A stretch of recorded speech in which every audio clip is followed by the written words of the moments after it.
Hello, everybody, and welcome to the Grin Guardian Gang. You are lucky to be here tonight because we have a special guest.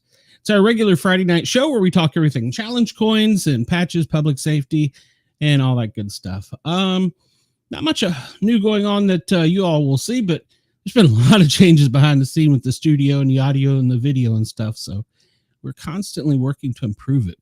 Let's see who all we got hiding back here. We have Mr. Matt. Hi, Matt. How are you? What's up, brother? Hey, good. And Andy snuck in. Hey. Hey, Andy. How are you, brother? Good to see you. Tired. Tired? He ain't got no right to be tired, man. It's almost weekend. Yeah, it's time to party now. Yeah. All right, let's see. We have Jim back here. Jim is our guest. I'm sorry, I stuttered there. Jim is a paramedic that's retired. Well, a fire medic, I guess. It's retired, and he's writing a book about all of his escapades and how to survive retirement. And as you can tell by his wall, he's a huge challenge coin collector. So, Jim, tell everybody about yourself, and I'm going to open up the toll-free line while you do that. First, I got to agree with Andy. It's late. Come on, 9 o'clock Friday night. We're not a bunch of old dudes, man. Yeah, man, a bunch of old dudes. Wow. After getting out of the business, I'm used to being up all night. So, oh no, I like sleeping in my own bed. But it's been the recliner the last 3 weeks. Can't really see it that well, but I had shoulder surgery, so that's kind of sucked. Oh, sorry. You used to look. I want to say look forward to surgery when you were working, but at least you knew you're going to get a break. You could grow some facial hair. Now there's nothing good about it now. I'm already off work. I already got a beard. So now I'm just miserable. I feel you, bro. I feel you. So 6 more days, I'll get this off and I'll be able to drive again and won't have to have people seatbelt me in. It is kind of uncomfortable. I had foot surgery and it was on my gas pedal foot. So they were like, no driving for you. And I'm like, come on, I'll drive with my left foot. So it sucked. Yeah. Yeah, it's miserable. But no, real quick about me. I've retired from Dayton Fire last June. I was a firefighter paramedic, and I was the first wellness coordinator that the department had. And along with that, I did a bunch of union stuff as well. I was the health and safety guy, trustee, special events. Was in charge of the peer support team. I've done all sorts of stuff. Been involved in a couple different NFPAs. Was part of the Firefighter Camp Support Network. Started the Ohio chapter. I mean, I've just kind of been all over the place. Where it went from just being a regular initially, just firefighter paramedic, to where I was doing a lot of this other wellness stuff beyond that. Really towards the end of my career. And have continued to kind of do stuff and just do it differently since leaving. It's funny when you get out of it. It's not that you miss it so much, but the habits and the bonds and the things those are the things you miss. I don't miss getting up at 3 o'clock in the morning to get on that box when it's cold out to go look at your stub toe. Sorry, I don't miss that one bit. No. Yeah, and it's funny. I think I've realized the key to work-life balance is actually retiring. That's the key. I think so. I agree. Yeah. As young as Matt looks up there, he's about to punch out with his career for the Navy. I can't. I agree with you. Yep. Well, it's not really retire. It's more like fleet reserve, but yeah, it's mostly retirement. Yeah. Well, now you get the honeydew list. So, Jim, when you get well, you'll have the honeydew list. Oh, it's mounting. Believe me, there's a lot of stuff to do. She's going to have a list as tall as you are. That's right. That's right. I mean, that's my role now. My role is really, most importantly, it's dad and husband. And, she's still working. She's takes care of the insurance. And so it's kind of my role now really to step up and try to make life easier on her. Yeah. So I'm learning that, and it's hard to do when you're used to being the one on the go. So it's challenging. It's a transition that's real rough, but If they called me tomorrow and said there's a spot on the engine for you, I'd go. If they called me tomorrow and said there's a spot on the box for you, I'd be like, you got wrong number. Amen to that. I loved when I first started on the box. That was the best thing in the world. We're referring to the box as the ambulance, and I loved it. Yeah, it was great. I got to help people and do things. And then somewhere around, I don't know, 2008, I don't know, somewhere around there, it seemed like there was a big change, and we were just getting calls for everything. And then it just went downhill from there. Then they instituted that, and the NFPA was behind it. I thought it was silly personally, to be a paramedic, you had to get a 2-year degree. I'm like, come on, if you're going to get a 2-year degree, get your associates in nursing, and for $40,000 more a year, you get to sit at home, but you have to wipe butts, Mm. So I thought so we saw a shortage, at least here in the South, and we just continued to get worse from there. Now, Georgia is in such a bind for responders. There's usually an hour wait time for an ambulance anywhere in metro Atlanta or the surrounding counties. There's such a bind. They're hiring literally people that can qualify to drive fast, pass the EMR course, and an EMT in the back of the box. And if the medic's needed, guess who has to step up? The ALS engine company. So we're not getting off the box any sooner. And then if you don't have somebody to come pick you up, you got to wait at the hospital, and you're standing on the wall with an ambulance crew, and you could be back at your station. So yeah, it's crazy. Thank you, Uncommon Soul. I loved every minute up until the last. Here we go. No, but yeah, I've got a special dedicated line for Uncommon Soul when she calls in. So just if she'll tell me before she calls in, so open the window up. So one of our regular viewers likes to call in and chat with us occasionally. So we may get she likes Andy a lot, so we may get a harassing. Oh, gee, thanks. So Jim, you've got a wall behind you there. Is there any way you can just rip it off and show us everyone? I don't know about that. Maybe But top I can 50. certainly start grabbing some, and I don't know how well they'll look trying to show you, but explain them or whatever. Yeah, please do. I don't know if you guys, I imagine you feel the same way I do. I mean, when I look at this challenge coin flag that my friend Kyle made for me, I mean, every coin on there's something behind it. It's either a memory of a person or a place, or it's an event, some kind of even achievement. So there's, I love looking at this just because it reminds me of my past and different people, different places. I imagine you guys feel the same way, right? Oh yeah, 100%. Yeah, 100%. Yeah. So, I can't tell you the first coin I got and how long it's been, but just throughout my travels, I feel like I've collected a decent amount. And some of them are definitely, have meaning to them, like really big meaning. I look at this first one here in the corner and see if how well this looks.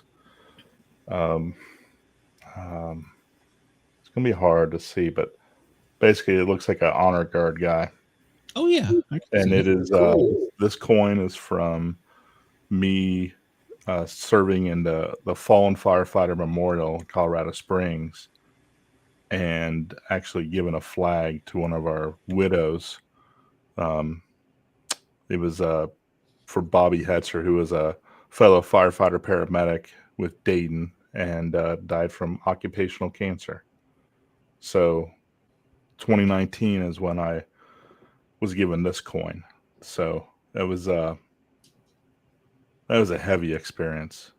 Like, I'm glad I did it. It was an honor, but I never want to do that again. I understand. Yeah. So that's, we had a firefighter who passed away. He was my sergeant, and he was the one that had my back when I got injured. He was always the one going to bat for me with I won't say it was battalion level. It was above battalion level. And one night they heard a noise in his bedroom, and they went into his bedroom, and he was having a seizure. And so they grabbed him up. They had a unit come pretty quickly. They were lucky; it was the middle of the night. He had a tumor in his brain, and by the time they discovered it, it was such fast growing. And due to legal reasons, I couldn't make it to the firefighter funeral. I was forbidden by the city to be there. It was considered city property, and I was a liability. And they got a judge to tell them that you can't come. So I didn't get to go. I got to saw it all on TV. It was my sergeant, one of my closest friends. He was the first person I met at the first front door when I walked in the door, my first shift there. And he was one of the last people that I saw when I left there. And I'm talking this guy, 6 foot tall, 3 foot wide, hands as big as a bowling ball. I mean, he was my friend. He was my friend. He was my officer. And yeah, it's rough when you bury one of your own. So I've had to do it twice. When I was with DeKalb Fire, we had a firefighter go down in a fire, and I got to go through all the process with that, and that was very rough. So yeah, losing one of our own hurts. It hurts bad. Yeah, I don't know how, but at some point, so I was the wellness guy. I was trying to take care of everybody, but at some point too, I became like the funeral guy too. So it was, I'm trying to keep you from dying, but if you do die, I got you there too, and I'd have to coordinate or at least assist with several different funerals. But mostly firefighter cancer from where we're at. We've had a couple suicides in recent years. But yeah, it just sucks. But I mean, that again, that coin definitely has meaning. It was that whole thing was an out of body experience. Like, I don't even know how I got through it, to be quite honest. Yeah, powerful. Yeah. Well, what a lot of people don't realize, I know Matt and Andy do, but depending on your shift, most shifts are 24 on, 48 off. You spend a third of your life with your coworkers. You eat breakfast together, lunch together, dinner together. You fight over what to watch on the TV. You play video games together. You race to the truck. You race to the front door with the hose or the extinguisher. It's family, So I used to tell them that I'd almost felt bipolar because I'd go to work and I'd be with a separate family, and they knew all about my problems at home, and I knew about all their problems at home, and we had the problems at the firehouse, and it was just a total encompassing thing. And yeah, it's a lot to take away. I was a peer support officer for a while too. I went through all the peer training, but Georgia dropped the ball on that as well. But they have recently decided, after a bunch of firefighter suicides, that the larger departments are getting together and going, hey, we need to bring these old guys back in. They've got knowledge and we can use them. And so it's nice that they're doing that. But I'm gone, but I'm not. I'm still a peer supporter for my department. And I'm also just recently became a peer supporter for the state. Nice. So the state of Ohio breaks it down into 5 districts, and each district has 4 or 5 guys or gals that could just, anybody can call us or message us whenever. Yeah. Yeah. So, it's pretty much the way the large metropolitan Atlanta departments have done. They picked it up and said, yeah, being Dayton, we were I think the 6th largest city in the state. So especially around us, we were definitely big brother. We had the resources, we had a good amount of peers on our team. So we definitely helped out with all our neighboring agencies, and that was a good thing to do, to have those relationships. And in return, we actually counted on them too. There were times where we needed help. That's a perfect segue there. We had in 2019, we had a mass shooting in our bar district, and I had nine people were killed.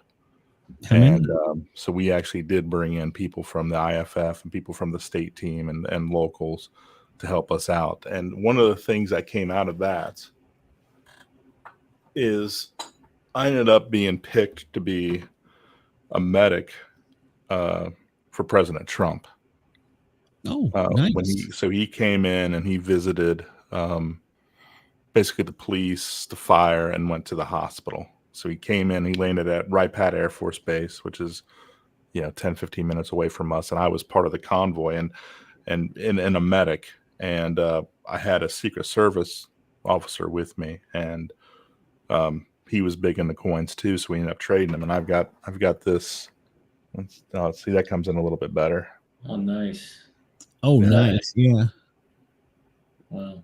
So that's one of the coolest ones. Obviously, it came from a shitty experience. Something happened, but again, an honor to be just a medic for the president. And thankfully, nothing happened, of course. Yeah. But I mean, it's just cool. And then just having that as just kind of a memory of it. Did you get to meet President Trump while you were? I did not. No. Okay. No, it was pretty quick. I was basically right next door to him in the medic when he came out of the plane, and then we just all got on a big convoy and went down to the main hospital and then went back. I mean, I don't know if it was heck the whole thing. I don't know if he was on the ground for an hour and 15 maybe. So pretty quick. Wow. Yeah. Well, he came. That was the important thing, I guess. And so yeah, it's I got to meet Daddy Bush, but I didn't get a coin out of it. He came to Knoxville doing I guess during the campaign rally for his reelection. I think it was his it would have been his reelection. And so I got to be the medic standing by there when he stopped just outside the airport in Knoxville. And we all stood there. He come around, shook our hands, introduced himself. Strangest damn thing. Hi, I'm President Bush. Who? Shit.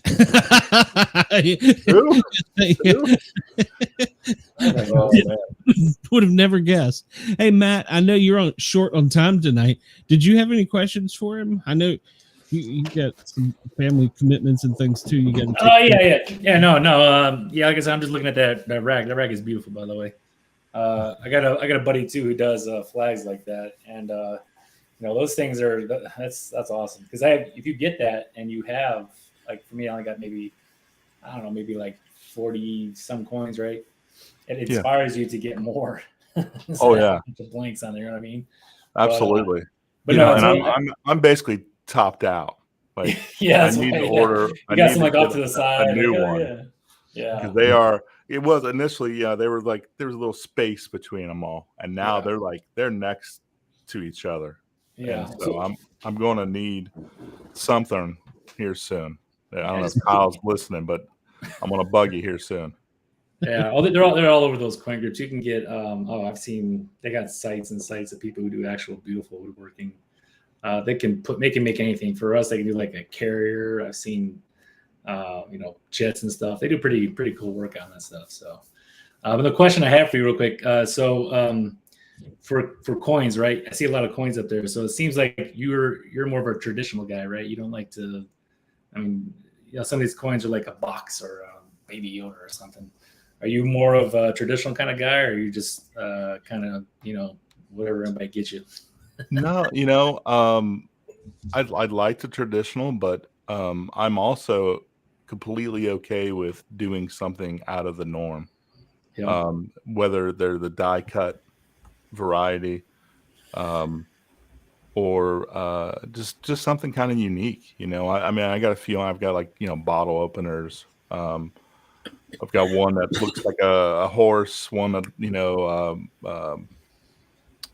dog paws for a service dog. No, I like the creativity that you can do with this stuff. We've got my buddy Nick and I do an annual firefighter health and wellness conference, and we call it it's where I live, Beaver Creek. But the joke is we call it exotic Beaver Creek, Ohio. It's all a bunch of crap because there's nothing exotic about it. That's the running joke. But Of course, we have a beaver as a logo. So like, and I don't have it yet, but I saw the artwork this week. I'll see if I can actually just even show my phone and show you the artwork. But what it is, message it to me. I can put it up on the screen. Okay, yeah, I can do that. Yeah.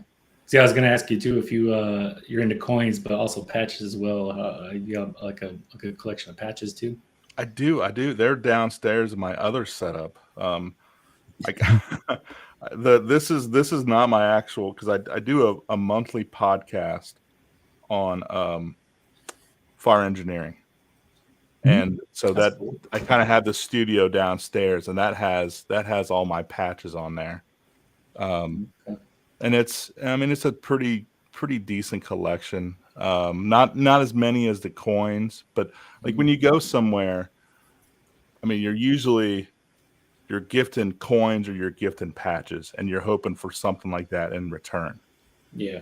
So like my travels have taken me just even outside the US. I've been in Canada a whole bunch. Went to England and went to a bunch of different brigades there.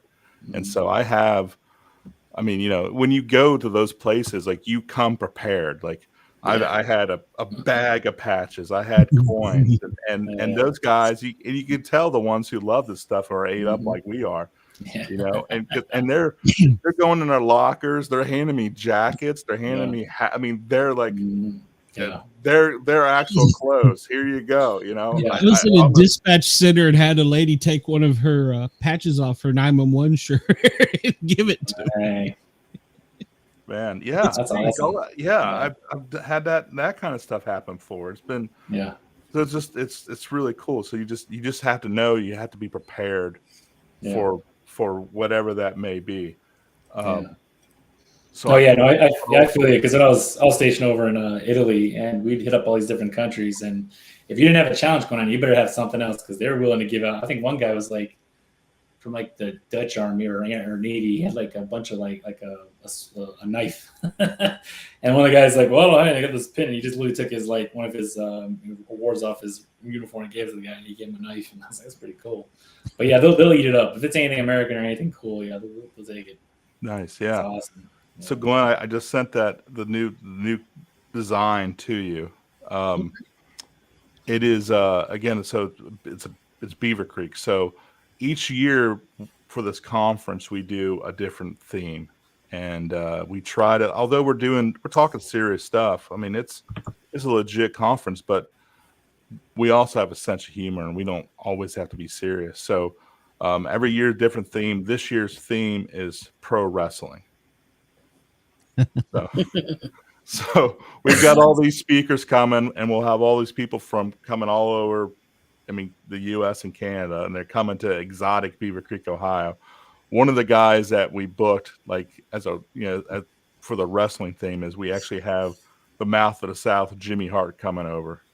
Oh, nice. So he'll be, pretty much everybody knows Jimmy Hart. He's been in the wrestling business for 60 years and managed about everybody from Andy Kaufman in Memphis to Hulk Hogan, and in between. So he'll be there as a guest MC and be there taking pictures and everything. So it's going to be fun.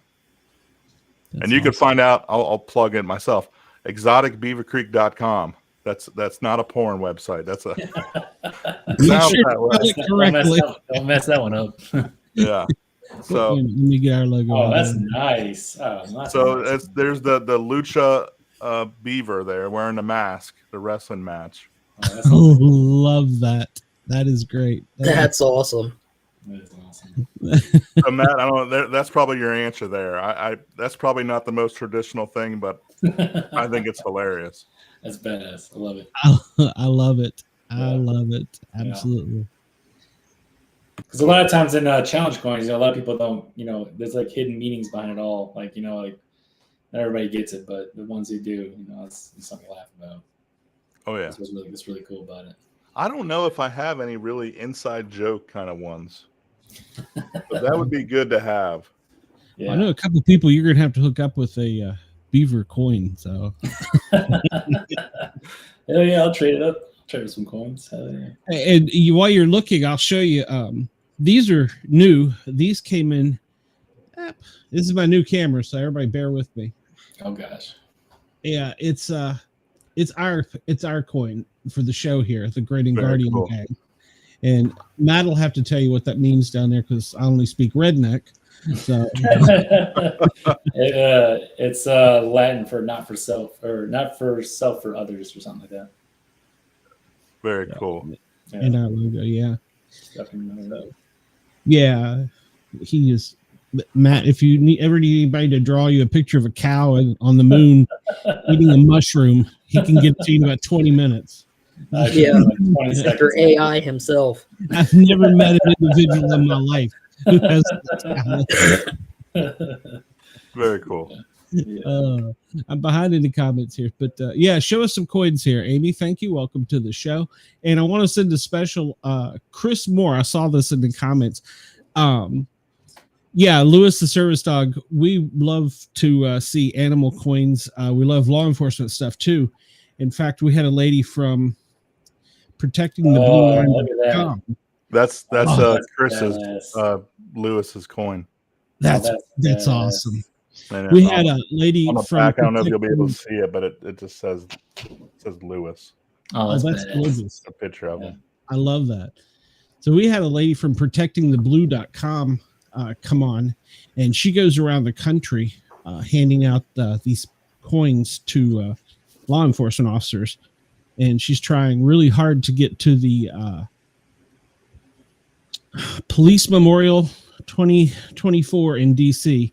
So if anybody wants a coin, she's got some there. So I'm catching up on comments. I saw Amy in there. Thor, you're encircling and you're floating in your ship. Amy, hello, Amy. Glad to see you here. Brenda's in the show. Brenda's got a show to do of her own, so I thought she said Bobby was here, but You guys ever seen a poker chip coin before? Oh yeah. yes. Oh, Okay. yeah. It's common enough, but one of our conferences was Vegas themed, so we did the poker chip one. Nice.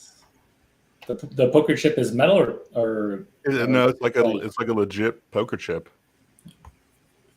nice. So, I wish we did one for my other show, and I wish it's shaped like a poker chip, made out of poker chip material, but it's not a poker chip. you guys may have seen this before, but I think it's pretty damn cool. So again, camera is hard, but this is from Ready Creek. Oh, that's cool. Oh, that's So- Mickey and the firefighter. Mickey and the firefighter. Yeah. Oh, wow. And then on the back, it basically has all four. It's hard you guys can't see it, but it's There you got go. all four parks kind of woven in there. So that's Oh, nice. that's pretty cool. That's from my buddy Jeremy that works there. Let's see, what other cool ones do I got for you guys?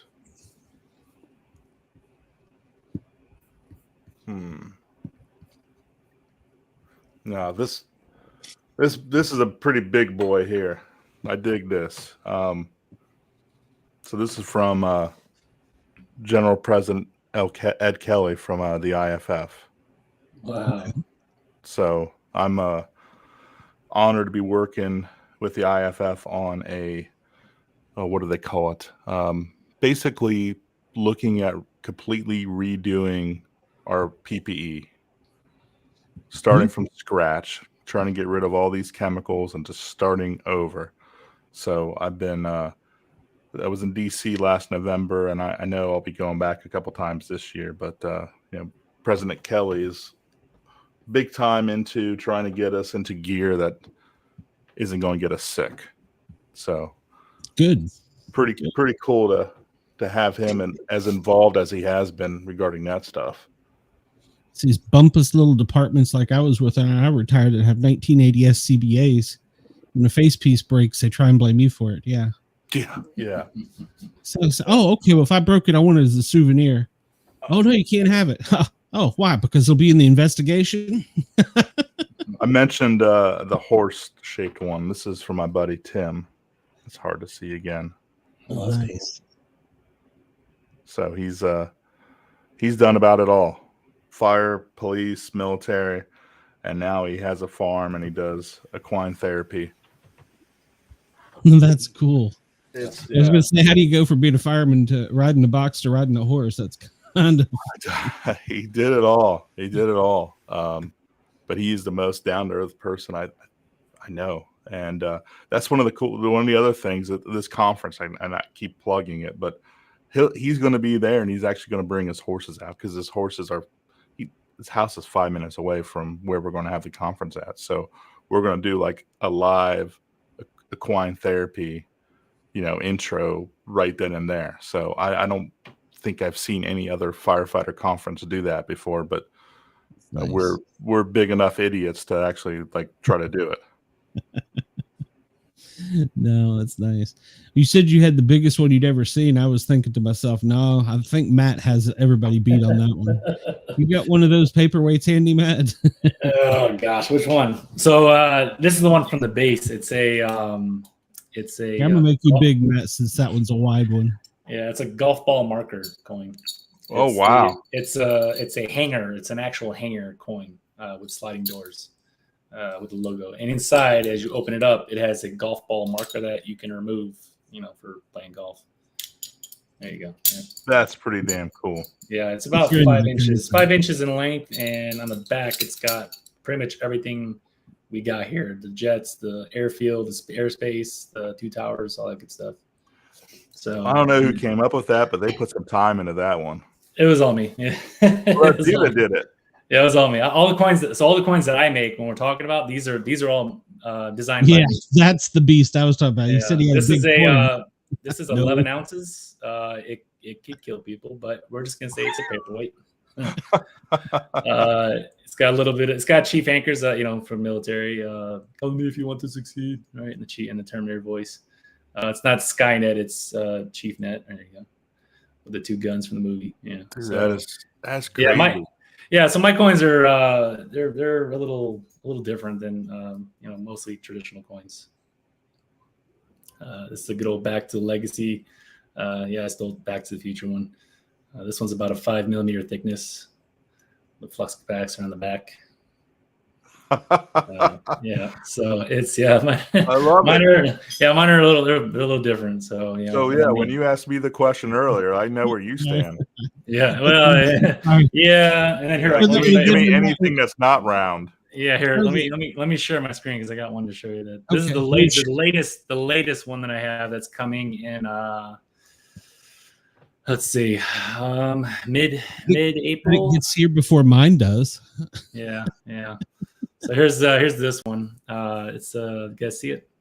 Oh, the Deadpool Wolverine. So it's a Wolverine Deadpool. Where I got the idea from, there was the what do you call it? The director was at the Super Bowl and he was wearing a hat. And on the cap, he had the logo here with the Deadpool and the Wolverine combined. And I was like thinking about, I was like, well, that'd be actually a pretty cool coin. If you watch the trailer, it looks like hacking and slashing each other like left and right. So yeah, it's blood everywhere, but it's entertaining for some. But it's funny because that was the design that I came up with, right? So all this is what I came out of my mind, and then I just got the sample. Here's how big it's going to be. It's going to be about 3.5 inches with the ear hanging out like that. I told him I want to make sure there's no like gap in between, so it's a surprise. And you just you pull it out and like try to stab somebody with it. But it's pretty cool. It's pretty cool. Yeah, this is one of my probably cool ones. This is it's a 10 millimeter coin. This thing's gonna be thick, but you can see like it's got some bullet holes right here. They're gonna color fill it with some enamel, like UV print the slashes in over here with the blood dripping out. It's there you go. There's the claws coming out. So it'll be the claws will come out, and then there's going to be a magnet here, a magnet here, a magnet here, and a magnet here, and it holds the coin together. It's made out of animadium, right? Yeah, totally animadium. That's probably not cheap, I imagine. It was that specific metal. Yeah, well, so if you can see here, I can see how they designed it, because the claws was the hardest part. So if you look, there's like a line right here. So it looks to me like there was a 2 coin, and they kind of either like welded it together or somehow meshed it together here, and they're just gonna kind of shave off that and smooth it out. But it is cool how these concepts you can come up with are like it's genius. And that's so my challenge coins. I do have challenge coins that, like we talked about, they have meaning. But I've been doing design. I've been doing challenge coins for years, designing my own thing. And my heart is like when I was going to show you. So this one is the golden gun from N64. Oh yeah. Yeah. One shot, one victory is on the inscribed at the top there. Right. So to me, when I have my own coins, or I'm selling them, right, but I'll give them to my sailors, right? I'll give them to those. And to me, that means more to them. Like they oh, Chief gave this to me. Like, oh, this is awesome. So they can now have a story with it, right? Because it's totally, absolutely unique. I'd have to have him make me a grenade launcher in the temple. Yeah, I got the designs are going out there. I got a Ghostbuster. Only like 7 people are going to get that joke, but yeah, I know. The people that get it, it's good. Yeah. It's gold. It's gold. Yeah, it Shit. is. Yeah. So yeah, but then that's why that's what Glenn always talks about. Like we're the masterminds, because we're all just coming up with. Did you show him the Prowler pickle one that we did? You got that one anywhere? Oh, so we had a woman who she what is it called? Prowler pickle. She's got a company where she wanted to make a challenge coin, but it was like in a UFC boxing ring, and then the tiger's like slashing at a pickle. We actually made a coin for her, which is pretty awesome. It should be underneath one of our Facebooks, I think. Let me see. Yeah, no, I just had to pull it up in a different screen. Yeah, her name is Miranda Maverick, and she is ranked 14th in the country. She's going to be a friend of our shows very soon. Okay. We got a phone caller coming in here too. Hello, you're live on the air. And I'm going to show this. Can you hear us, caller? Hello. Hello there. How are you? Can you hear us? Oh, I don't know. Can you hear me? Well, I hear you.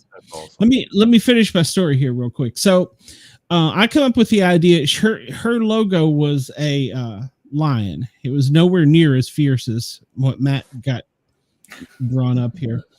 I come up with the idea of the octagon and it jumping out. She was the one that come up and said she wanted it slicing a pickle. I don't know if I finished my story. She's I can't remember. She's 12th or 14th in the country flyweight division, UFC. She's pretty much a badass. Miranda Maverick is her name. And so we've got to be friends. She helped me get started on my show by coming on and getting me some fans and stuff. And so we've talked back and forth for over a year now. And so her side hustle, aside from being a licensed doctor of psychology, so which I don't understand, she's the MMA fighter. She's got the Prowler business, Prowler pickles on the side. So on the back, she wanted her logo, and they had to go. Matt could probably tell you, and they had to do some special processing, and this will be indented into the coin, and this will be raised. So it took us a little while to get it worked out, but hers is ordered and on the way. I think that's just her logo.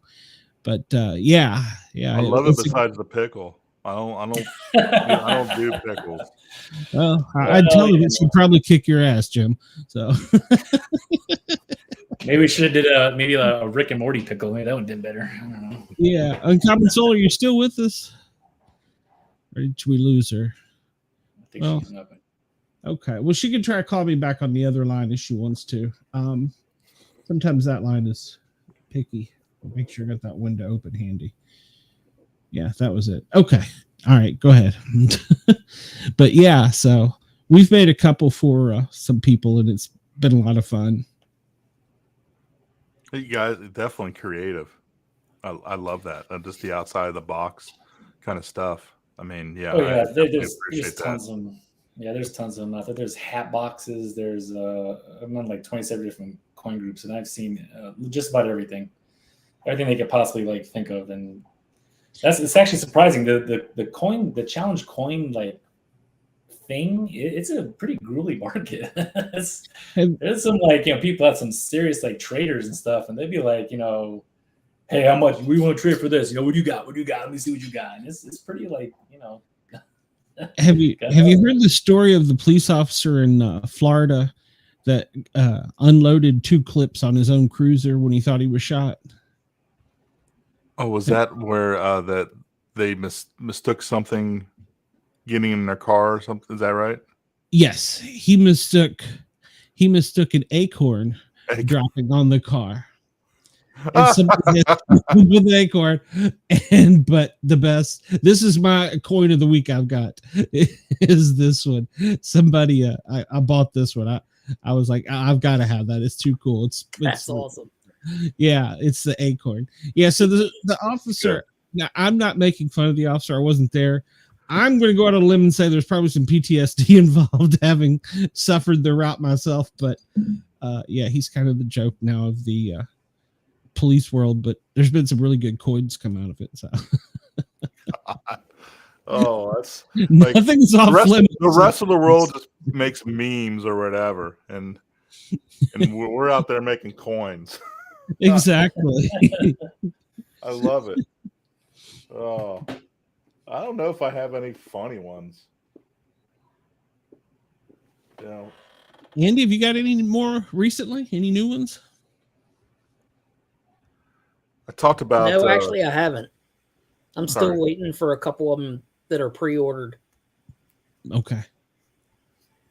So I've got. I talked to you earlier about the Beaver Creek thing. So this is. I call it Exotic Beaver Creek, Ohio, and it's the beaver with the palm trees and a Maltese. He's wearing Nice. sunglasses.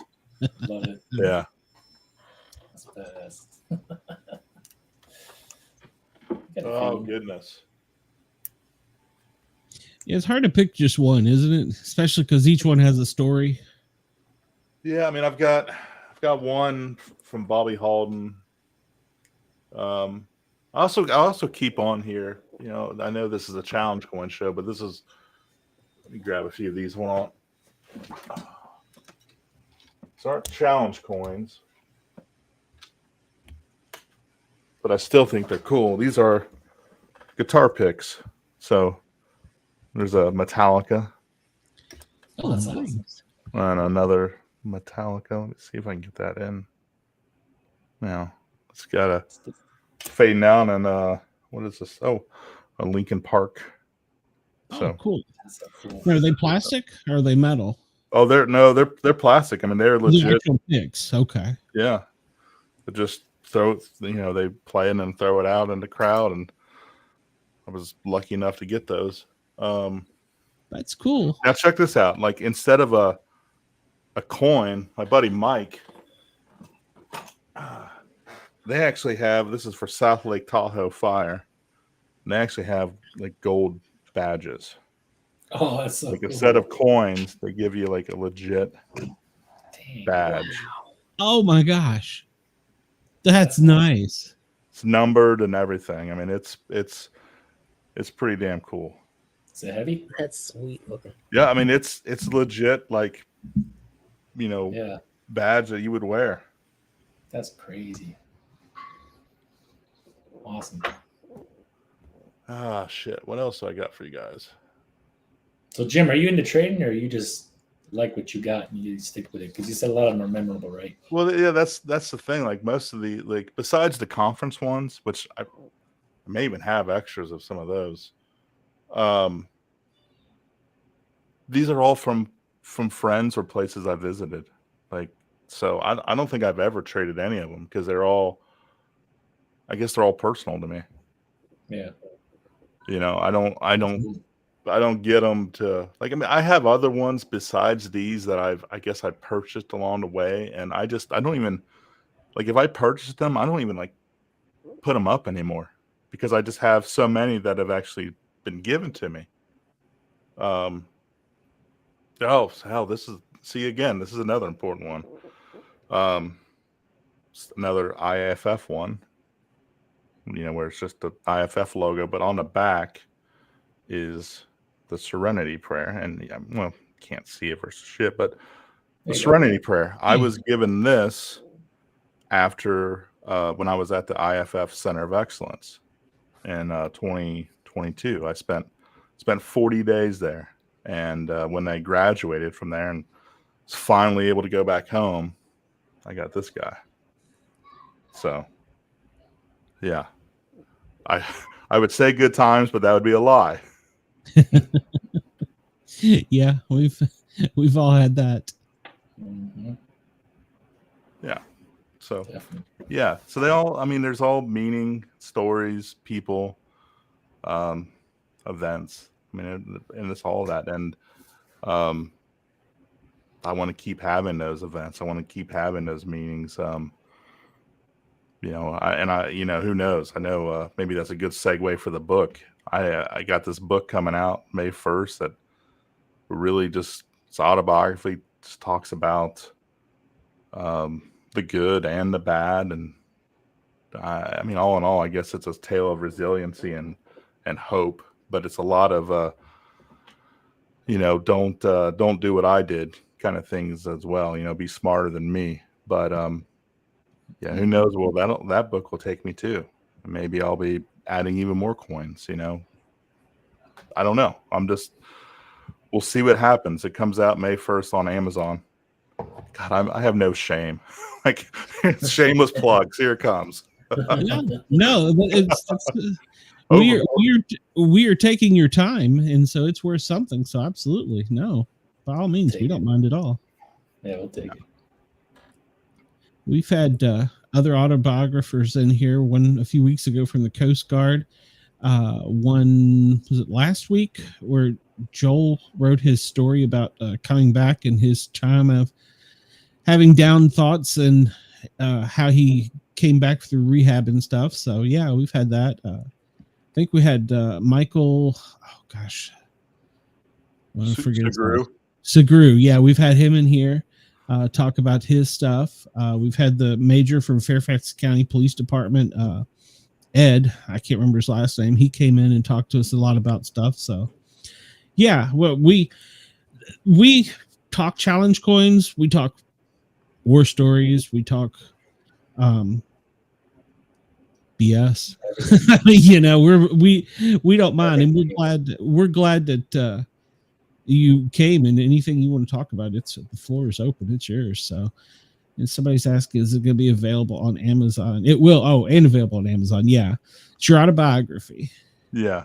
So it's called Overcoming Tuesday, and I mean, Amazon's weird. You can't even go check it out and give a preview of it or anything right now. It'll be officially live on May 1st, paperback and hardcover at that point. And people keep asking me too, Overcoming Tuesday, what does that mean? And I did an interview when I was the department's wellness coordinator with one of the local news people, and I basically, and I'm going to paraphrase myself, but I essentially said the normal citizen has about 2 traumatic events throughout their lifetime. And for us, that's just Tuesday. And so here I am. I was the guy that was, I was supposed to be helping everybody. I mean, that was literally my job, to help my internal DFD guys and gals.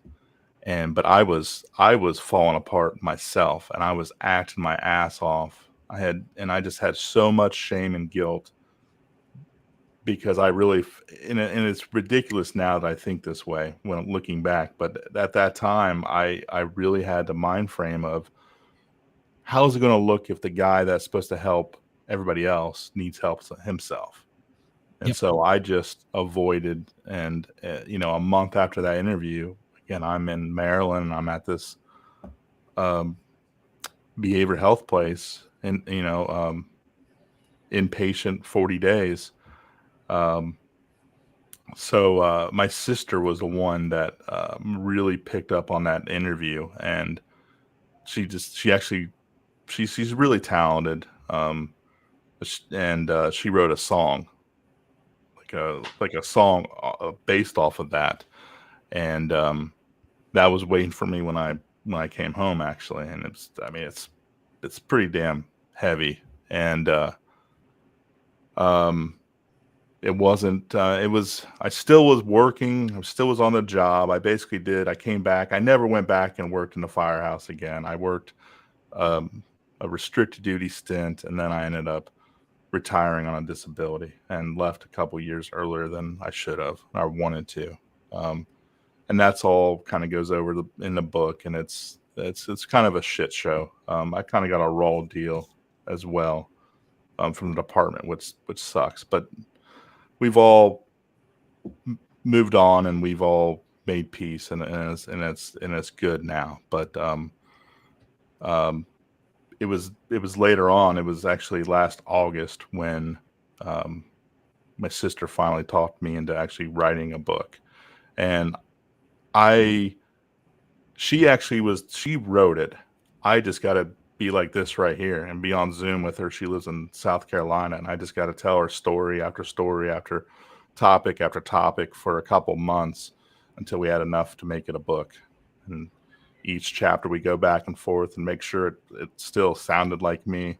I kind of joke. I give her shit because she kind of she replaced all my cuss words with Jesus and talk and all that kind of stuff, but it's all good. It's still me. It's still the story. But yeah, so I'm excited for this to finally come out, and I kind of wrote it in a way, or we wrote it in a way to where it's a resource. Like, it's my story, but like, I'm talking about all these things that affect us. I'm talking about sleep. I'm talking about testosterone. I'm talking about PTS. I'm talking about I had cancer.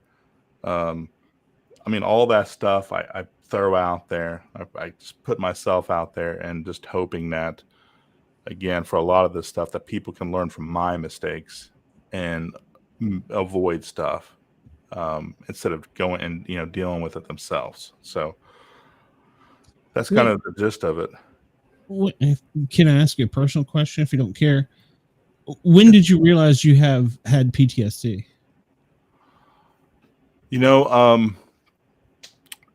I think it was first introduced to me I think about probably 11 or 12 years ago. And I was trying to get promoted. I was trying to make lieutenant, and I wanted a lot of these guys that study, they end up getting diagnosed with ADHD, and they get on and I can't think of the pill or whatever, but it basically allows you to, and you guys, I'm sure I'm an idiot that I can't think of it, but it allows you to focus better and stay a little bit more alert and all that stuff. So in order to get that, I had to be evaluated. And during that evaluation is when that psychologist said, you got PTSD.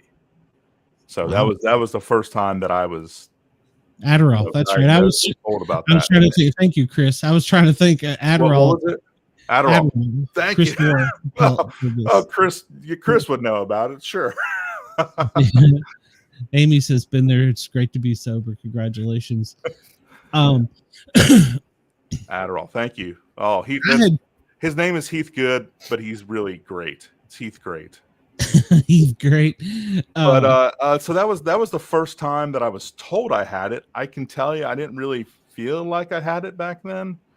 It wasn't until I would say 5 or 6 years ago when I really started having flashbacks.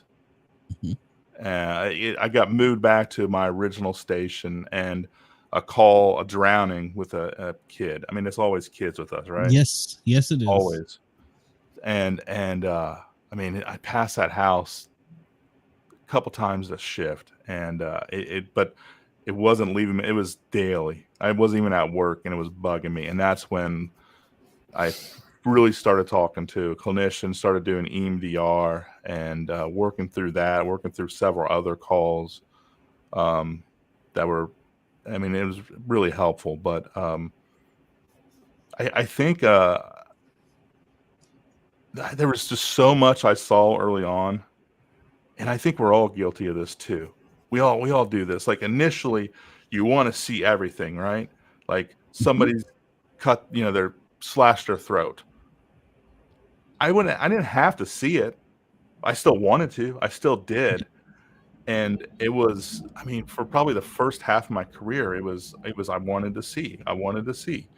And then the second half, really, it was like, if I had to see, if I was the medic, if I was going to be the one that did the field term or whatever, and you had to, absolutely. I mean, I had to. I'm not getting away from that. But if I didn't have to be that guy, I wasn't seeing it. I was avoiding it. I felt already, like, halfway through my career, I realized I've already taken on way too much, and I just didn't want to see anything if I didn't have to. And I think I've talked to other people about it, and they've had similar types of experiences where they've matured, perhaps is the word. That doesn't really go well with us, but I think that's what it is just my cup was already overflowing, and I didn't need to add any more. And that's you're dealing with, and I'm talking about just regular citizens that I saw and then I never saw again, right? Whatever it may be, whatever those encounters are. Then at the very end of my career, when all I'm doing is dealing with my own department members, and Dayton is big, but it's not huge. So I knew everybody. Everybody knew me. And now I'm working with them, and I'm taking on all their stuff, and I'm going on the ride with them. And that was really a big part of my downfall, is because it was personal. I was invested. Whatever happened with them, good or bad, happened with me because I was along for the ride. And that nearly, it almost ended somebody, which then almost ended me. And thankfully, we're both here. Good. Great. Yeah. I guess I'm sorry to interrupt. I gotta head out. But hey, Jim, it's nice meeting you. Great collection, brother. Get my contact information. I'll get you one of my coins too. I can help you get the collection bigger, man. Yeah. Hell yeah. Glenn's got my information. Just hit him up. We'll get you one. We'll get it to you. You'll have to get some extra support on your wall if you plan on putting that one up. So. Yeah. Thank you, Matt. Yeah. All right, brother. Have a good night. See you soon. See you, All man. right, guys. Later. Later. Yeah. With me, I was exactly like you. The last 2 years of my career, didn't have to see it. Don't want to see it. Don't care to see it. We had it's hard to describe, but a double suicide. And most people think of, well, one's a homicide, one's a murder. No, this family was just such despair that they placed their head on each other's lap, one on the other one's lap in a car. And you can do the rest from there. And PD was like, got there first, because there's a weapon involved. And they were like, we don't even need fire EMS. And my whole crew was like, well, we got to go see this. You never get these calls. And I'm like, I'll be right here in the engine. And they're like, what's wrong with you? And I'm like, what's wrong with me? I don't want to take that shit home with me. Yeah. And that was what I remember really clear as a bell. And a couple where PD was like, yeah, he just wave us off, and the crew's like, well, we'll go see. I'm like, rookies. And it sucks, but I had no business. Well, illegally as a medic, I had no business to be there. But secondly, I didn't want to be there if I didn't have to. The last few years of my career, I lived my first few years in fire EMS. I was EMS strictly in rural Tennessee.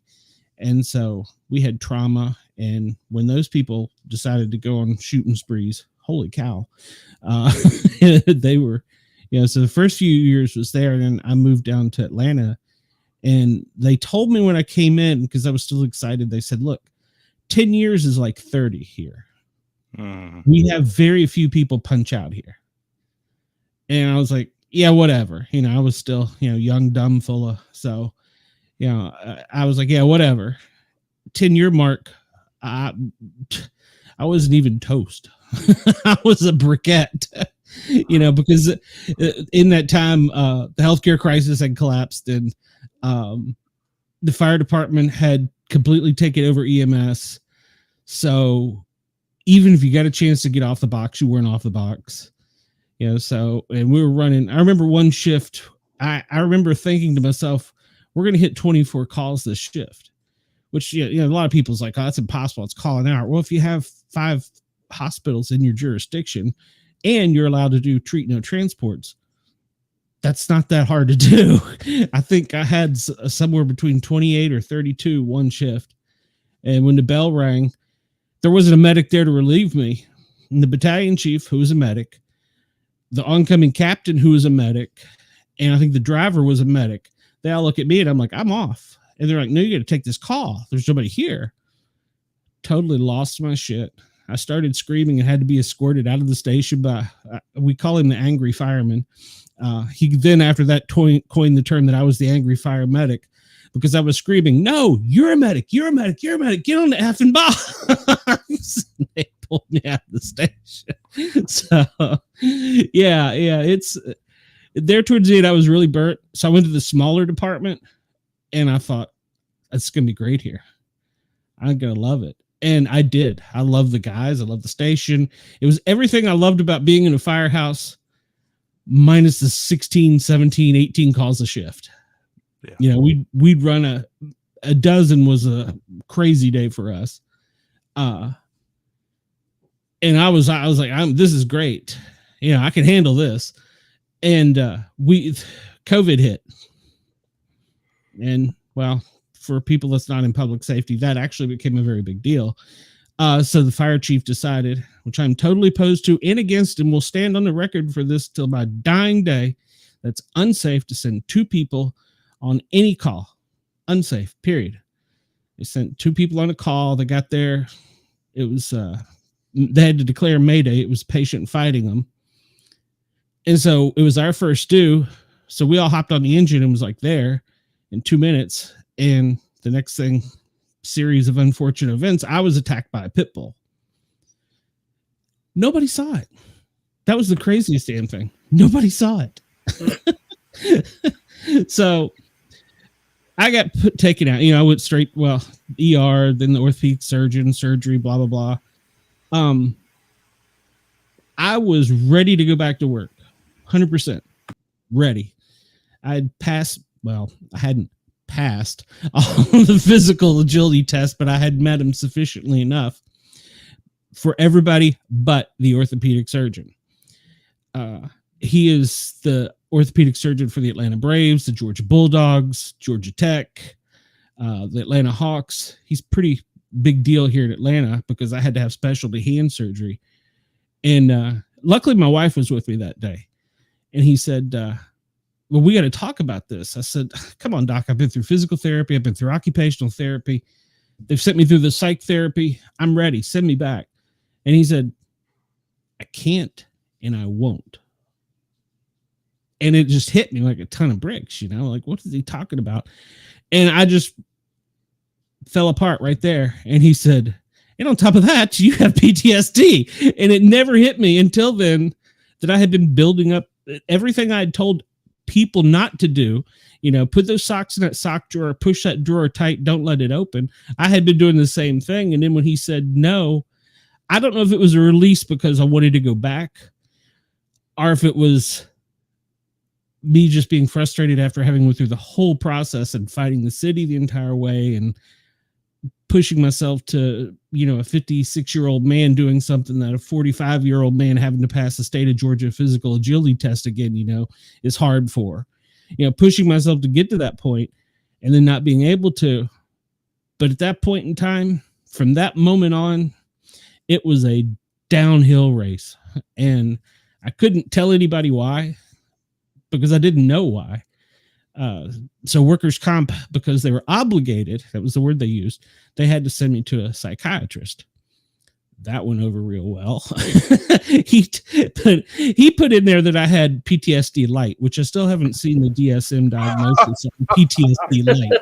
I've never heard of such a thing. Yeah, he said I had PTSD light. And I said, well, I've never seen anybody lightly get shot either, or somebody that's lightly pregnant. I said, I don't understand. Workers' comp, though. So the battle went from there. They said, well, he's not going out of his hand. He's going out and making this up because the psychiatrist says it's light. And I'm like, how do you, how? So we're just wrapping up our, what is that, 5-year battle now? And we're not to the point where I can go back to the station yet. I'm still bitter. So, but but from that moment on with the surgeon, what the point I was getting to, I started having the dreams, the flashbacks, and it was like the gate was open and I couldn't close it. And to this day, I do not like to sleep because of the dreams. And the doctor told me, he said, son, this is an older doctor. He said, son, he said, I can't take the dreams away from you, but I can knock you out. Well, good luck. I've tried for a while now. so yeah, it's been a rough battle, and a lot of people don't realize it until they're at that point. So, Glenn, I mentioned EMDR. Have you ever done that before? Actually, I've been told that that's what I need, but the insurance company is like, well, we're not going to pay for that. So it should just be a clinician. Like, it's not anything above and beyond. A regular clinician, not everybody is able to do that, but the clinicians can be trained to do EMDR, and it should be just the same billing as a regular visit. I agree. My wife works for, and I don't want to bite the hand that feeds me, Kaiser Permanente. Do you? And, so yeah, that's the giggles. Would you mind if I take about 2 or 3 minutes and just explain EMDR? No, absolutely. That's another thing we're here for. Some guy tuning in the middle of the night, bored, drinking, sees us. We're here. So this is people describe this different ways. I like to describe an EMDR as like basically your brain being a file cabinet. And when you go on all these traumatic events, you have all these memories that are associated with those. And in order to process them, your brain needs to file it correctly in the brain and put it away. Well, a lot of times these traumatic events are never truly processed correctly. And usually we process our memories during sleep, which is something you just said you have difficulty with. So a lot of times these memories they may be in the same room as a file cabinet. They may even be on top, but they're not in the right file folder and they're not put away. They're scattered all over the place. And because it's not processed, all those feelings, all those emotions that are associated with that memory are still there. Mm-hmm. So what EMDR actually does is, and it can be done a couple different ways, whether it's they just do the finger thing, they do the pulsating, the vibrating handles. Sometimes they have the light bars that you follow. There's all different ways to do it, but you basically relive that moment. You go into detail, sometimes details that you didn't even really remember. They come out when you're processing this. But what it ultimately ends up doing is it takes that memory, it puts it in the file folder, and then it puts it in the file cabinet and shuts it where it should be. It doesn't erase that memory. That memory is still there, but the feelings, the emotions that were associated with it aren't there anymore. So you could talk about a lot of these traumatic events and not necessarily have to worry about being overcome with emotion. It helps a lot of people with their sleep. Yeah. With the flashbacks, the nightmares, because again, that memory now is finally processed and done.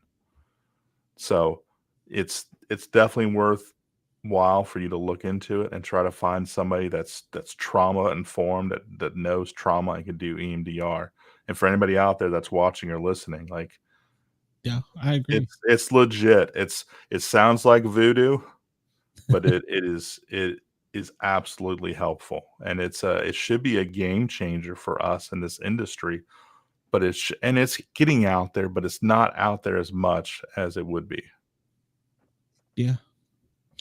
No, the psychiatrist had said that was what I needed, but there was no one in the Kaiser network that does it. So they sent me to a trauma therapist. Well, during COVID, the trauma therapy is they have meetings like this one-on-one. And so we have never officially. There's no one in the Kaiser network that does the EMDR. I would have to self-pay and go out of network. I'll throw out another website for you that may be helpful, and because it's going to be dependent on where everybody's at and what everybody's insurance is and all that stuff. But Psychology Today is a website. It's like a Match.com for clinicians, right? So you could put in there, this is where you live, this is the insurance you have, and have it do a search, and it comes up with everybody, and you can look and see what their specialties are. Are they trauma informed? Do they do EMDR? Like, all this kind of stuff. And it's you basically can try to pick and choose who and it tells you who's accepting new patients and all that, just all that kind of stuff. So that's another great resource for you and anybody else that's out there. PsychologyToday.com. Okay. All right. Yeah, I will look into that. Now, I will give Kaiser credit, although they haven't got anyone yet. They are trying. They are really trying to build up because they've been in the news being roasted on the West Coast for their psychological care of not only employees but patients, which is even worse. So they're trying, but there's not enough bodies to sit behind desks for people that are willing to sit on the other side of that desk. So, but they're trying. I will give Kaiser that. And you can actually do EMDR just like this, virtually. They do the, and I can't do it with my arm, but they do the butterfly taps, because all you're trying to do is get your eye movement, because that's when you process stuff. I have a buddy of mine, and this is going to sound like totally off topic, but he worked for a 3-letter agency. It starts with a C and ends with an A. That he is a hypnotherapist in a different sense, but he went to school after he got out of his service and now does that. And I always tell him it's voodoo, and he's like, "Oh no, I can do things that you just wouldn't believe." So, nice. You're gonna have me dancing like a chicken. I've seen this on TV. Yeah, I think when I was in Vegas right before the surgery, I had a few days of fun before I was in pain doing this stuff. But yeah, there are all those hypnosis magicians out there. Yeah, that's what I told him. I said, "I know who you worked for. I know what's going on with you." Nice. Ironically enough, he's a paramedic too. So we're hidden everywhere. It's funny how many people I've met who were, "Oh yeah, I used to be a medic." What? So, are you planning on keeping your license up? That's a good question. I'm due up in June, and I think the only one that I'll keep is the instructor. That's the only one that I think is still warrant. I'm not, I can't do the job anymore. That's part of my, pension. So, it's, the doctor was asking me when he did the shoulder surgery, like, you working? I'm like, no. And he's like, you play any sports? And I'm like, Frisbee golf. that's about the gist of my sports. And he said, well, you'll be Frisbee golf ready in 6 months. Sweet. Do you play disc golf by chance? Do I? Yeah, or are you just making that up? So no, that's legit. Yeah, I do. Oh, me too. That's good therapy. Oh, I mean, I love just getting outside, and it's a cheap sport, as long as you avoid water holes altogether. It's cheap. I mean, you got your bag. I mean, you got your bag, you got your disc, and I just avoid water holes. Yeah, I just pick it up on the other side. No, and I've got a portable goal in my backyard. I can move all around, and we can kind of do our own little mini course whenever. So that's cool. Yeah, I got a small one. Of course, we live in a small, just neighborhood. But yeah, same. You should make sure to check out in a few weeks on the Paranormal Guys, my Wednesday night show. I've got the president of Elevation Disc Golf coming on. And Oh, wow.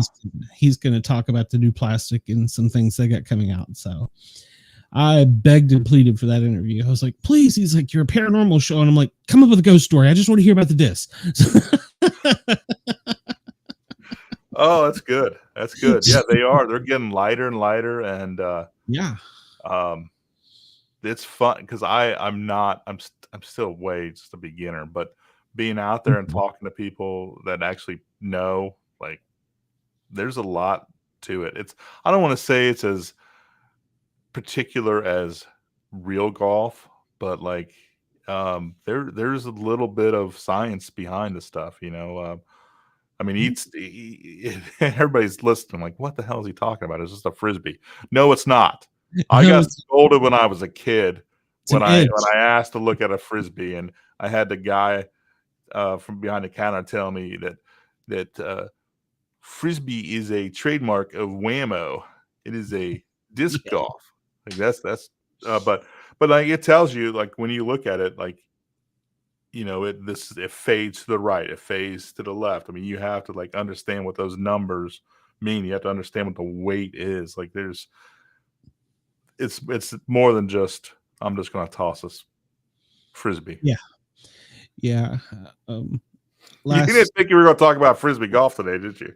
Oh man, it's funny. The guy from Elevation Disc Golf asked me, says, "Are you going to do a disc golf podcast?" And I'm like, I'd kind of like to, but I already got enough in the in the oven, so I don't know that I will. But yeah, I took a friend of mine last summer. Me and him decided that we were going to tour Florida as part of our get away from everything in the world. And so everywhere we stopped, there had to be a park nearby that was unique. So it couldn't just be like a regular, but all parks in Florida are unique because they have gators, they have iguanas, they have chickens, they have water. And there's more things that I can't possibly, snakes. Don't forget about snakes. So, so they're all unique in that aspect. But we stopped at one in just outside of Tampa. And it's the actual Carney. How is it? It's the Carnival Workers Museum. And every hole is themed, whether it's a helicopter with a twirling blade, or you got to come out of a tube when you're throwing it, off the tee pad. So it's like a mini golf for disc golf? For disc golf. And it's not an easy course because it's Florida wooded. Lost 2 discs. But I will say, they're whoever their group in charge of that park, they must somehow comb that park. It was mailed back to me. No shit. Yeah. There was a drop box. If you're on the course and you find a disc, don't keep it, drop it in the drop box. And I think we found one and we dropped it in the drop box, but it looked like it'd been there for a while. But yeah, lady from the club, Showman's Disc Golf is the name of the course. If you ever get down to Tampa, highly recommend it. Bring extra discs. Just bring extra discs. Be prepared to fight with the woods and the snakes. I don't think there's any gators. Not 100% sure on that. But yeah, she contacted me. She said, "Hey, I got your disc. Do you want to come get it?" And I'm like, "Yeah, I'm in Atlanta. Just keep it." And she's like, "Well, I'll mail it to you." And I'm like, "You will?"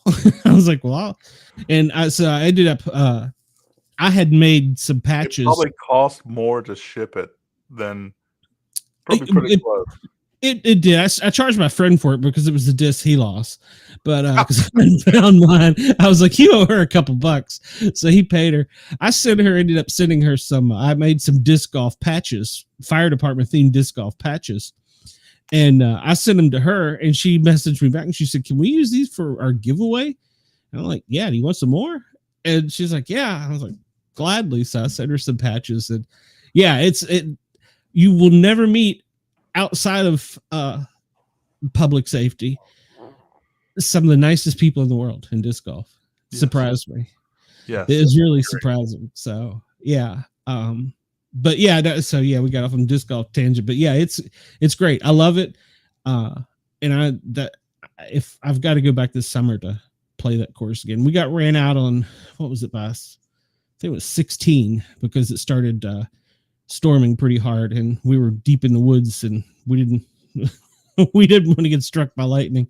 So we didn't complete the course. So I want to go back and finish the course. And sounds awesome. Yeah. Like I said, I mean, it's something that I've been, last year I started taking my boys out. They're 7 and 10, and I mean, they love it too. It's just a nice outing, peaceful. And just getting out and walking in the woods, whatever. I mean, it's just nice. Yeah. It's my speed at this point. Yeah, mine too. And it's been relaxing. So yeah, absolutely. And I've started to make friends with some pro disc golfers. So there's some possibility that there may be a podcast coming out with. That'd be cool. Yeah, I have those some of those videos pop up all the time on my Facebook feed, and I just watch them. I'm like, that's amazing. How did you make that shot? Yeah. Yeah, it's incredible. Yeah. I seen one here recently. They were up on a hill, and she just kind of flipped it backhanded, and it's like down the hill it floated and just doop. I'm like, how did that happen? Yeah. So the one that got me was while I was in therapy, or rehab, was the Immaculate Shot. Do you remember that one? It was the one that won the championship for, what's his name? James. He had to make the basket in 2 to tie it. And he was like way back to the left, and the basket was deep in the woods on this side. So it's like a dog leg. Basically, yeah. Like literally an angle. And he decided that he was just going to throw it up at an angle, let the disc level out, and it would bank and fade down that way. He couldn't even see it. And it wasn't a hole in one because it was obviously his second throw, but he was well into the rough. But it was just that it went up, and I was watching this on TV. It wasn't even YouTube. I don't know, like ESPN carried it or something. Yeah. And when that guy made that shot, I was like, that's friggin' incredible. How the hell did he do that? And then of course, crowd went wild of all the disc golfers that came and picked him up. And if you start learning, he beat the world champion, the guy that's been like the champ for 10 years with that one shot. Wow. I mean, they had been neck and neck right there before. Look up the Immaculate Shot in disc golf. And they have slowed it down. They've tried to replay it. And they were like, we don't know how you did that. And he's like, well, I just figured that the disc was going to go up and it was going to flatten out and level and then fade back to the right. And he goes, I was just hoping I'd get close enough to, if it was parked there, I could at least get a shot at tying if he missed, never mind missing. I'll definitely check that out. That sounds awesome. Yeah. Jim, I've talked your ears off. I'm sorry. I appreciate you coming on here, man. Well, hell, I think I talked more than anybody, but no, it's been fun, Glenn. Yeah, you know what? If anytime Andy, we've had great talk. I feel like you're just there for support. Yeah. Andy is my motivator. He keeps me going. So, no, every now and then Andy zings us with something crazy, so you have to watch out for him. But he's in a fire department up in Maryland, so he's a little bit north of me. But nice. Yeah. Jim, anytime you want to come back on here, talk coins, hang out, you're bored one Friday night, let me know. Love it. Matt and Corey are in and out. Andy's in and out. I think he's got family members that are probably about to start ball, so you're probably going to be missing a few things. Yep, they're doing. They actually had practice tonight with 50-mile-an-hour winds. Oh God! Did you get me a shake? No. They all got shakes and they give me one. Doesn't seem right. What the hell? Wow. Damn them. They're talking shit about you. It's not easy being you. No, thank you guys so much. Yes, it's been a lot of fun. Just talking about coins, and then again, I knew we were going to talk about coins. I knew we were going to talk about everything else, but it was good. It's life. Yeah, man. If you don't care, give us a mention on the fire engineering. Try and get some more people steered over here towards the coins, because we love it. This isn't a show I don't foresee that'll go, like 1,000 hits and drop off, but I think it'd be kind of cool to get the Brotherhood showing their coins and stuff. Well, so I think there's a lot of us out there that really are passionate about this stuff, and quite honestly, this is the first outlet that I've had to really discuss this and show this off. It's addictive. I can say that. Yeah, poor Andy. He got drug into it. I sent him one. Did I send you one? And then that's how it started. Yeah, and then he was down the road. I mean, just, whenever I go to somebody's office or whenever I go to, and whatever, like, I mean, I see coins, I'm going right towards them and I'm looking at them and I'm seeing which ones they have. So yeah, it's definitely ate up about it, and that's been probably a good decade in the making, I'd say. Yeah, I got 25 challenge coins and 3 picker chips. Nice. Yeah, and you started about 4 months ago. I got you into this. Yeah. Wow, 4 months. That's pretty good. Yeah, and he hasn't got me a Maryland one yet. I'm gonna yell at him off the air about that. But yeah, man, Jim, you pre-ordered. It'll be here next month for the anniversary. Oh, okay, cool. Yeah, Jim, if you're bored one Friday night, want to hop in here, come on in. And then I got a group for public safety members in disc golf that I run. I'll send you an invite to it too. So that sounds great. And it was great. Tell the family to go back out and get you a shake. So I'll let you go. Just hold on. My poor arm. It hurts so bad. Doctor just called. This is the new prescription. Right. You guys have a good night. I'm gonna get off here and get ready for bed. Since I don't have a shake to drink, so I'm just gonna go to bed. That's a shame. Well, don't be depressed. That's a it's shame. all good. We gotta wake up and go to do a little Easter. What do you call it? Easter egg hunt at the Union Hall tomorrow morning. So. Okay, well that'll be fun. So yeah, I still get to go around and do everything. I'm just now the weird, creepy guy with the beard. Yeah, I haven't got that. Before I was just a weird, creepy guy without a beard. Yeah, I'm with you there. So yeah, I haven't got the welcome back yet, but we'll eventually. It wasn't the chief's faults; it was administration. So it was city council and all them. So it'll eventually get better. So yeah, I'll get back there. They're the best, all of them. They are. HR, all that. Yes. Especially HR.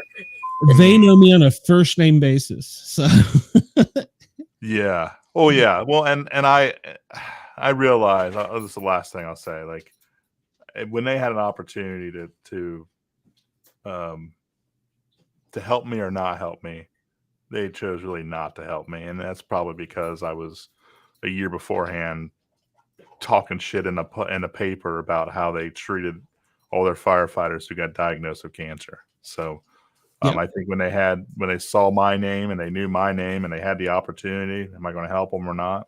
They said, screw them. So whatever. I was the guy that came from a larger department to a smaller department, and simple things like, actually putting 2 connections on a hydrant with a valve gate, gate valve on one side of the hydrant, teaching the new guys stuff they weren't even teaching in their academy. They were like, why would you do that? I'm like, why wouldn't you do that?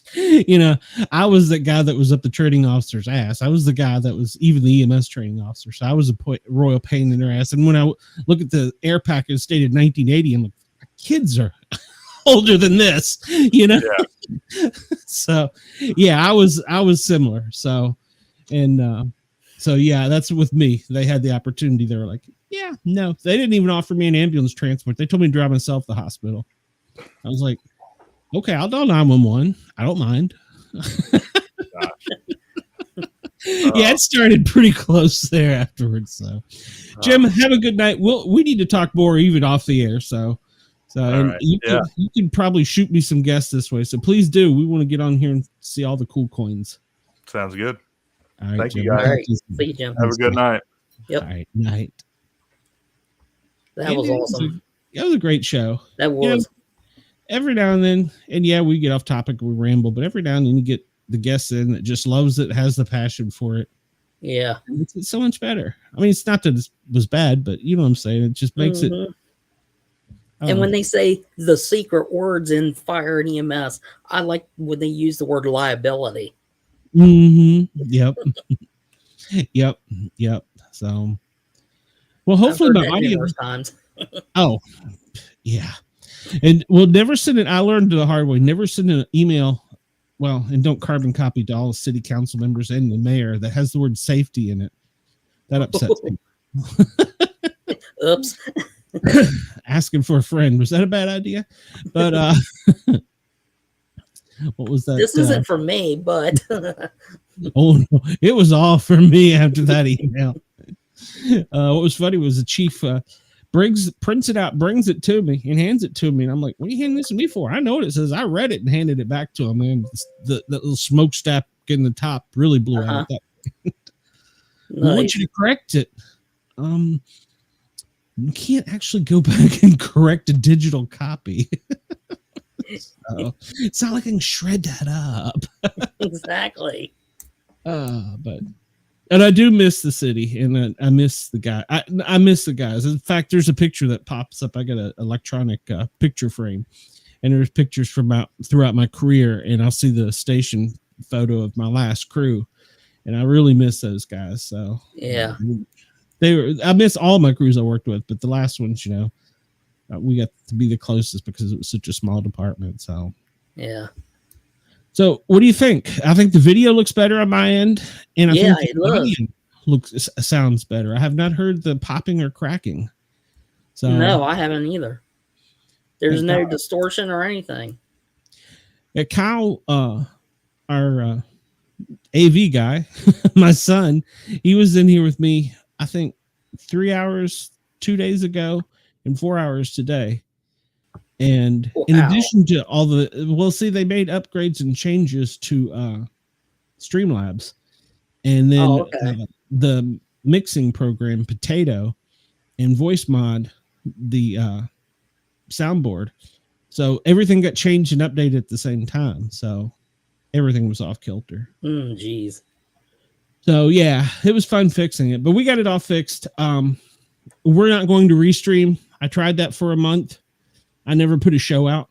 I don't think the quality was the same as this. So we will continue here. Let's see. Next week we have a guest too, Andy. Let me look it up here on the calendar. Oh, cool. I try and send it out there, buddy, but I occasionally forget. Let's see here. Next Saturday we have. Oh, next is April 5th. Okay. Yep. We have an animal protection officer from a large metropolitan department outside of Northern Virginia, just across the Potomac. She has been involved in animal rights and animal protection. She's a sworn police officer as well as an investigator. She's coming on to talk to us about something we've never had on this show, animal rights, animal coins, animal wardens. So cool. Yeah, and maybe some ghost stories. I don't know. We didn't get any tonight. Uncommon Soul. Sorry, I got plenty. But Uncommon Soul is the ghost story. We can't see her today.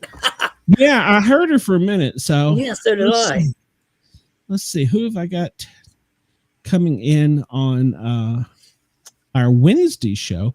Oh, we have a paranormal author at 9:00 on the Paranormal Guys. This channel, Wednesday night, 9 p.m. We have a paranormal author, Valerie Willis.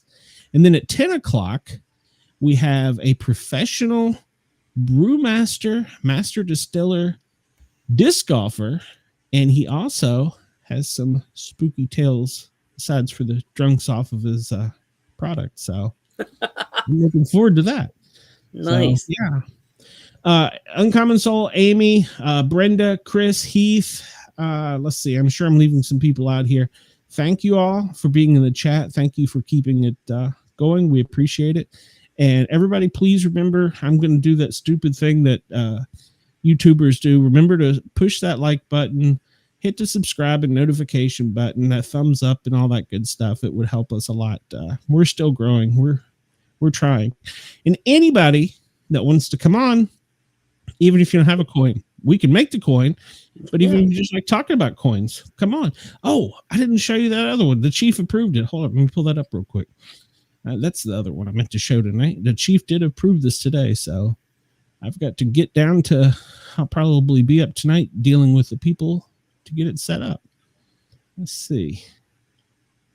It's here somewhere. There we go.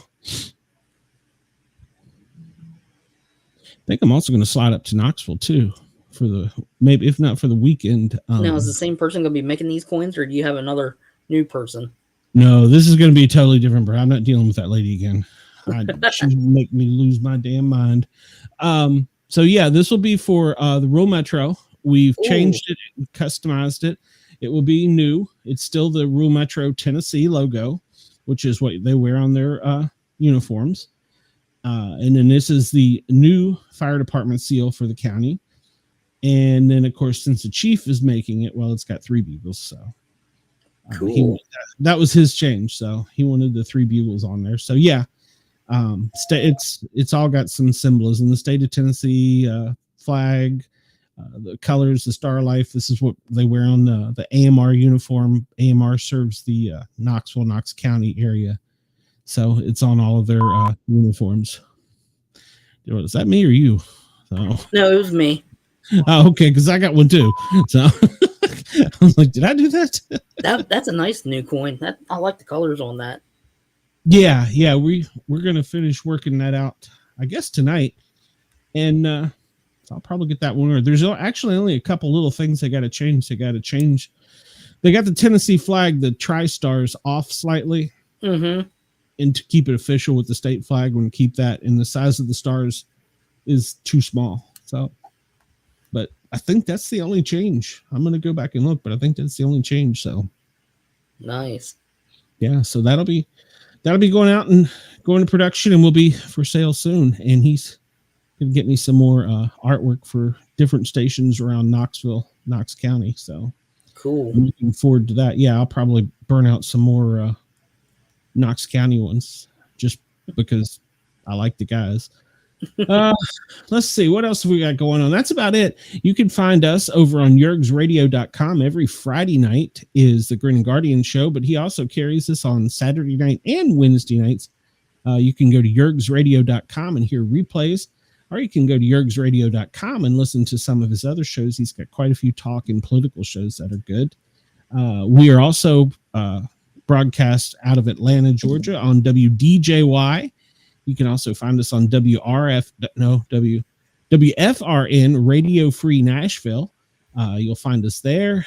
Radio Fairfax, somewhere in New Mexico, somewhere in San Francisco, and I think there's some other places too. So we're getting around. And you said there was more offers for other places too? Yes. And I'm nervous about that, but if I got my audio video solved, I may not be. So we'll see. All right, ladies and gentlemen, thank you very much. Appreciate everybody in the chat. It was a great show. Jim, I hope he comes back sometime. Now, is he on Facebook? Yes, not? Yes. Is he? Yes. Yeah, he's on there. So yeah, he's on there. He's with Fire Engineering. He writes for Fire Engineering. So cool. Yeah. So yeah, hit him up, and I'm gonna try and get a beaver coin from him. Amy says there's gators for sure in Tampa. Good to know. We'll be back down in Florida soon. Well, soon is relative to when it warms up. So yeah. Everybody have a great night. We will talk to you soon. Till then, Sportcat out. See ya.